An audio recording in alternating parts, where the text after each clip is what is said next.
Just hours ago, the mayor of Sacramento announced the city is trying to do more to help the homeless community by opening a new 24/7 respite center. But as ABC 10's Van 2 explained, some say even more needs to be done. Well, this announcement comes just days after the Sacramento Homeless Union filed a lawsuit against the city and county, an attempt to compel leaders to do more to tackle the homeless crisis and quicker. Reading off temperatures from an encampment of a family with 4 children. It was 108.5 degrees in the person's motorhome. It was 111.9 in their tent and 123.6 in the shade. This was at 7:09 p.m. last night.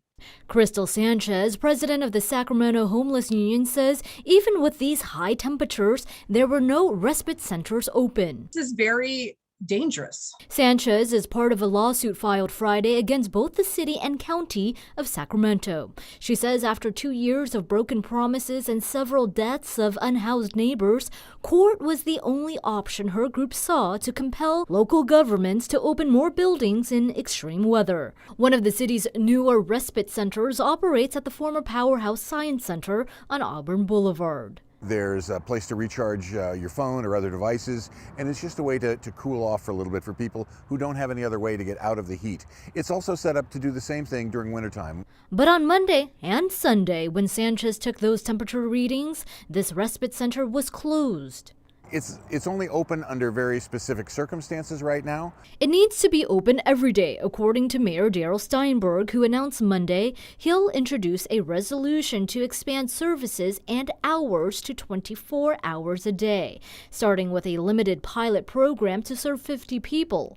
If approved, it could be up and running within a month. How can we let a city asset that is not being utilized, where we have put $3.3 million, by the way, towards its use. How can we not use that to bring more people indoors? Sanchez says it's a step in the right direction, but wants an audit. This is something that was supposed to be put in place months ago. When the center opened in March, the concept was scaled down after Sacramento City Council member Sean Laloe voted against it, citing concerns of nearby neighbors. Sanchez says the Homeless Union is forging ahead with its lawsuit. We're not going to be silent. We're not going to let people die on the streets anymore, and we'll continue to fight for housing.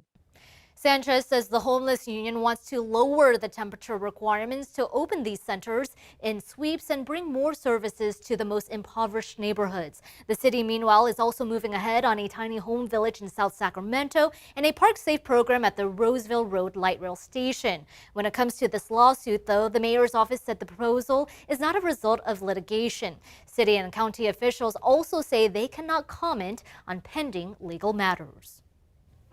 Van, thank you. And happening tomorrow, the results of the point-in-time homeless count taken months ago will be released. Both Mayor Steinberg and homeless advocates say they know it will paint a dire picture of the homeless crisis in the city and the county.